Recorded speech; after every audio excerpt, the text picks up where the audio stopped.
مولانا روم رحمۃ اللہ علیہ فرماتے ہیں، ایک شخص مسجد میں نماز ادا کرنے کے لیے اندھیری رات میں گھر سے نکلا۔ اندھیرے کی وجہ سے ٹھوکر لگی اور وہ منہ کے بل کیچڑ میں گر گیا۔ کیچڑ سے اٹھ کر وہ گھر واپس گیا اور لباس تبدیل کر کے دوبارہ مسجد کی طرف چل دیا۔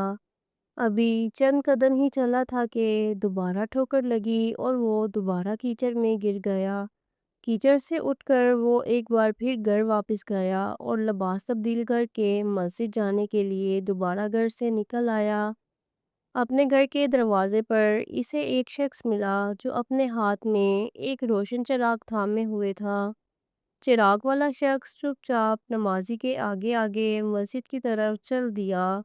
اس بار چراغ کی روشنی میں نمازی کو مسجد تک پہنچنے میں کسی دشواری کا سامنا نہ کرنا پڑا اور وہ باحریت مسجد تک پہنچ گیا۔ مسجد کے دروازے پر پہنچ کر چراغ والا شخص رک گیا۔ نمازی اسے وہیں چھوڑ کر مسجد میں داخل ہو گیا اور نماز ادا کرنے لگا۔ نماز سے فارغ ہو کر وہ مسجد سے باہر آیا تو اس نے دیکھا چراغ والا شخص اس کا منتظر ہے تاکہ اسے دوبارہ چراغ کی روشنی میں گھر تک چھوڑ آئے۔ جب نمازی گھر پہنچ گیا تو نمازی نے اس اجنبی سے پوچھا، آپ کون ہیں؟ اجنبی بولا، سچ بتاؤں تو میں ابلیس ہوں۔ نمازی کی حیرت کی انتہا نہ رہی۔ اس نے پوچھا، تجھے تو میری نماز رہ جانے پر خوش ہونا چاہیے تھا، پھر تو چراغ کی روشنی میں مجھے مسجد تک کیوں لایا؟ ابلیس نے جواب دیا، جب تجھے پہلی ٹھوکر لگی تھی تو اللہ نے تیرے عمر بھر کے گناہ معاف فرما دیے۔ جب تجھے دوسری ٹھوکر لگی تو تیرے سارے خاندان کو بخش دیا۔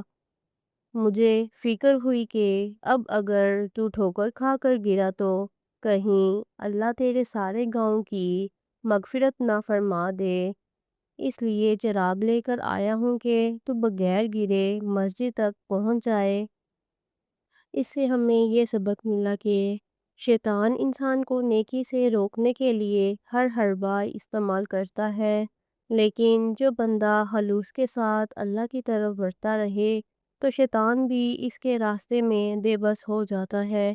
اس لیے انسان کو چاہیے کہ وہ اپنی نیت کو مضبوط رکھے، نیکی کے سفر پر ثابت قدم رہے اور بار بار گرنے کے باوجود اللہ کی رحمت سے مایوس نہ ہو، کیونکہ اصل کامیابی استقامت اور اخلاص میں ہے۔ اس طرح کی ویڈیوز دیکھنے کے لیے چینل کو لائک، شیئر، سبسکرائب کریں۔